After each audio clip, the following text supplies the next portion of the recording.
India has introduced the death penalty for rapists of girls under the age of 12. The move follows widespread protests over the rape of an 8-year-old girl. For more on this, let me take you live to Mumbai. eNCA's India Correspondent Bundhun is standing by to talk to us. Rebecca, before we talk about the protests and the decision that was made by Indian authorities, let's hear the circumstances first of this dreadful attack on the child itself. What happened?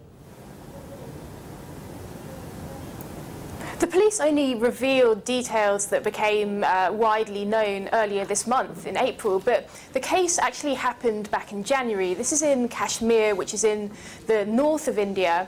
An 8-year-old girl from the Muslim community was attacked, gang raped by a group of Hindu men over several days, a very brutal case of rape.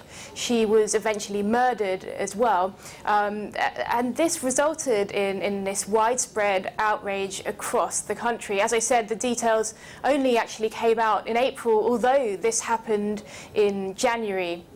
It is a single horrific case, isn't it? But it's also, if I'm not mistaken, more of a widespread problem across India, isn't it?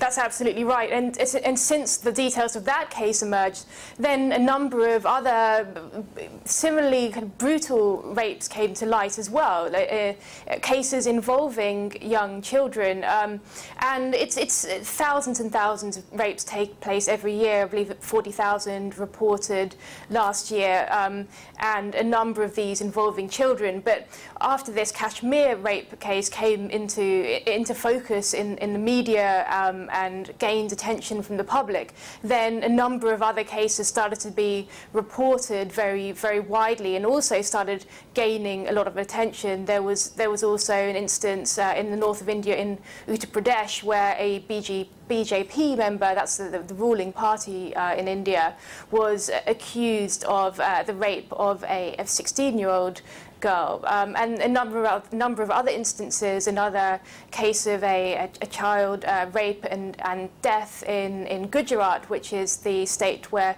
the Prime Minister here is originally from. No doubt it is a controversial move then to introduce the death penalty. Was this simply then the Indian government bowing to protest pressure? It does seem to be a reaction to the protests. The criticism here was that the government was slow to react, although the details of the attack came out earlier this month.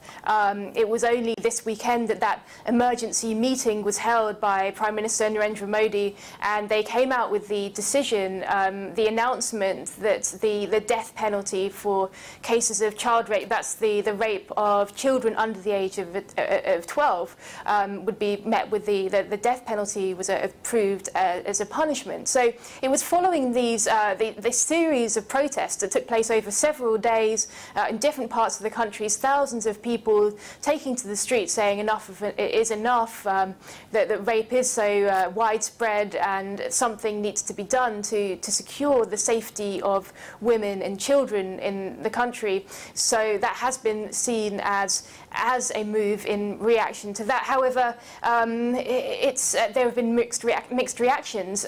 Some people who had been calling for very strict punishments have welcomed this move, but for others, some human rights activists, for example, they are against capital punishment in any situation. They don't feel that that's the right form of punishment for any kind of crime. And others, even some child rights activists, have also criticised the move, questioning whether this may actually help in such cases.